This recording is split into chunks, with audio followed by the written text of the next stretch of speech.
Bonjour à tous et bienvenue sur ma chaîne. On se retrouve aujourd'hui pour un effet de carton nombre, vous allez voir qui est vraiment génial. Donc vous montrez un jeu de cartes à un spectateur. Nous avons un jeu de 52 cartes. Vous pouvez couper si vous voulez. Et vous allez lui demander de couper la moitié du jeu à peu près et de mettre cette partie ici, à droite. Donc il coupe à peu près la moitié ici.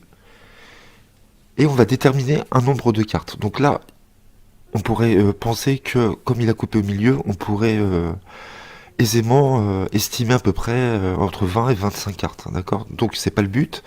Donc, vous allez lui demander de couper à peu près sur ce paquet-là la moitié où il veut, d'accord. Le choix est libre, il peut couper vraiment où il veut dans cette partie-là, d'accord. Donc il va couper ici. Et vous allez lui demander de compter ce nombre de cartes ici secrètement. Donc vous retournez à ce moment-là. Donc il va compter 3, 4, 5, 6, 7, 8, 9. Donc il retient bien 9 dans sa tête.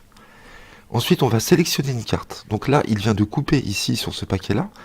Donc il nous est impossible de savoir la carte. Vous retournez, hein, vous avez toujours le dos tourné. Donc c'est impossible de savoir sur quelle carte il a coupé. Vous lui demandez de regarder la carte du dessus. Donc le 10 de trèfle, de la mémoriser, de la mettre où il veut dans le jeu. Et là, c'est super, il peut mélanger.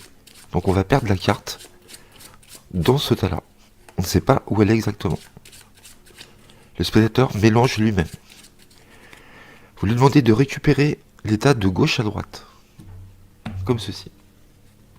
Vous dites que dans le jeu, il y a une carte spéciale, ça va être notre carte indicatrice, et dans le dos de cette carte, il y a une croix.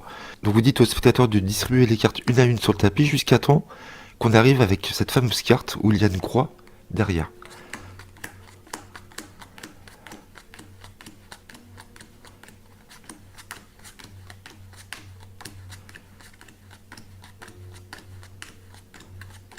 Ici, voilà. Le reste des cartes, on n'en a plus besoin. Vous lui demandez de reprendre ce paquet dans la main, et comme vous lui avez dit précédemment, c'est une carte indicatrice, et cette carte va nous aider à retrouver la carte choisie du spectateur à la bonne position. Et donc il a un nombre en tête, il a compté un nombre de cartes en tête, il a choisi une carte, d'accord. Et donc à ce moment-là, il va vous dire le nombre qu'il avait compté et sa carte. Et vous allez lui demander de compter à partir de cette carte-là. En fin de compte, cette carte-là nous indique qu'il va falloir compter à partir de celle-ci, d'accord. Donc on est arrivé vraiment par hasard sur cette carte-là. Donc vous lui demandez le nombre de cartes qu'il avait compté auparavant, il va vous dire 9, et vous lui demandez la carte sur laquelle il est tombé, le 10 de trèfle. Et ce qui serait incroyable, c'est qu'à partir de cette carte-là, de la croix, si on compte 9 cartes, on arrive sur le 10 de trèfle. Et vous laissez compter 9 cartes. 1, 2, 3, 4, 5, 6, 7, 8 et 9. Et nous tombons bien sur la carte du spectateur, le 10 de trèfle. Donc voilà, c'est un tour vraiment de fou. Ce que j'adore dans ce tour, c'est que les coupes sont faites aléatoirement.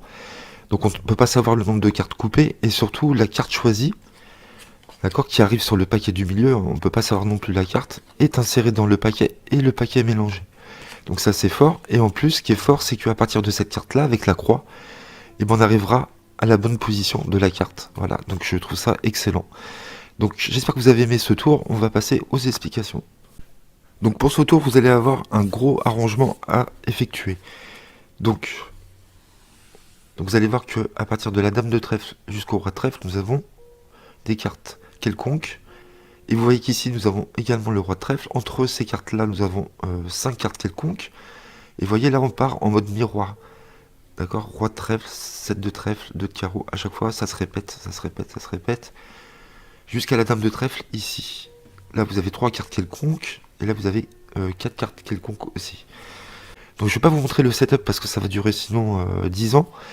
Je vous marquerai dans la description de la vidéo l'ordre des cartes arrangées. D'accord. Donc vous commencerez à partir de la dame de cœur et vous finirez à la dame de pique, mais je vous marquerai tout ça. Ensuite, très important, au dos de la dame de pique, la dernière carte, vous allez faire une croix, comme ceci. D'accord. Vous êtes prêts à commencer vos tours. Donc vous pouvez très bien montrer votre jeu. Franchement, si vous le montrez quelques instants, aucune chance de voir qu'il y a un montage. Je vous conseille de couper, de faire des fausses coupes avant de commencer votre tour. Vous dites à votre spectateur de couper la moitié du jeu, d'accord. Donc il coupe la moitié du jeu et de la passer à droite. Donc là, vous pouvez très bien dire, je pourrais à peu près estimer le nombre de cartes qu'il y a dans chaque paquet puisque vous avez coupé en son centre, donc à peu près 25-26 cartes. Donc ça serait trop facile pour moi. Donc vous allez couper encore le paquet du milieu et vous allez mettre ce paquet à droite. Donc là, il nous est impossible de savoir le nombre de cartes ici, ni la carte ici, d'accord? Donc là, vous vous êtes retourné avant, vous donnez vos instructions le dos tourné. Vous lui dites de compter le nombre de cartes dans le paquet qui est tout à droite, d'accord? Donc c'est vraiment le hasard. 3, 4, 5, 6, 7, 8, 9, 10. Il va compter 10 cartes secrètement. Il doit mémoriser ce nombre 10. Ensuite, on va devoir choisir une carte. Nous avons choisi un nombre, maintenant une carte. Pour choisir la carte, c'est vraiment le hasard, c'est la carte du milieu du paquet. Donc vous lui demandez de retourner la carte du dessus du milieu du paquet. Il va devoir la mémoriser, le 6 de cœur, la mettre où il veut et mélanger. Donc ça, c'est génial qu'il puisse mélanger, parce que sa carte est vraiment perdue, mais vous allez voir avec le mode miroir, on va pouvoir retrouver la carte facilement. Donc il a 10 et 6 de cœur. Vous lui demandez de rassembler les paquets de gauche à droite, comme ceci. Ensuite, vous lui faites remarquer que dans le jeu, il y a une carte un peu spéciale, ça va être une carte indicatrice qui va nous aider à retrouver la carte du spectateur. Et derrière cette carte, il y a une croix noire. Le spectateur va distribuer les cartes une à une jusqu'à temps qu'il arrive sur cette carte un peu spéciale. Donc on attend de voir la croix derrière.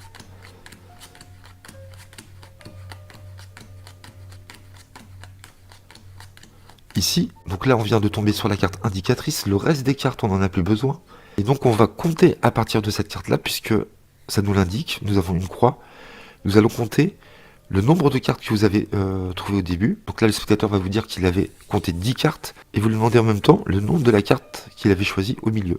Donc il va vous dire le 6 de cœur. Et là ce qui serait incroyable, c'est que cette carte qui est là, on va compter à partir de là 10 cartes, et on va voir si à la 10e, il y a la carte du spectateur, le 6 de cœur. Donc cette-ci, en fin de compte, cette carte indicatrice est la carte de départ sur laquelle on va compter en premier jusqu'à 10. Donc le spectateur compte 10, 1, 2, 3, 4, 5, 6, 7, 8, 9 et 10. Vous lui demandez sa carte, si vous avez dit le 6 de cœur, vous retournez et on est bien sur le 6 de cœur. Voilà, c'est vraiment un tour génial.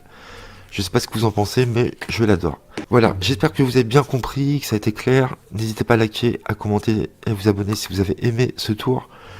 On se retrouve bientôt. Merci à vous. Bye bye.